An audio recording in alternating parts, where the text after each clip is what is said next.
Hello guys, Dhaka থেকে বাবার বাড়িতে যাচ্ছি। অনেক দিন পরে বাবার বাড়িতে যাচ্ছি। বাবার বাড়িতে যাওয়ার পর যে একটা ইমোশন হয় আপনাদেরকে বলে বোঝাতে পারবো না। অনেক দিন পর বাবা মাকে দেখলে কেমন লাগে আপনারাও মনে হয় অনুভব করতে পারছেন। বাবার বাড়িতে 2 দিনের জন্য যাচ্ছি, তারপরও একটু শান্তি অনুভব করতে পারি বাবার বাড়িতে পা রাখার সময়। এই তো লঞ্চ দিয়ে যাচ্ছি, এটা হচ্ছে রামপুরের লঞ্চ। মেঘনা থেকে রামপুর বাজার যাচ্ছে এই লঞ্চ।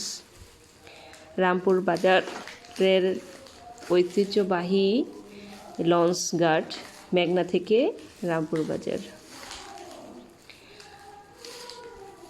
এই তো কি সুন্দর পরিবেশ,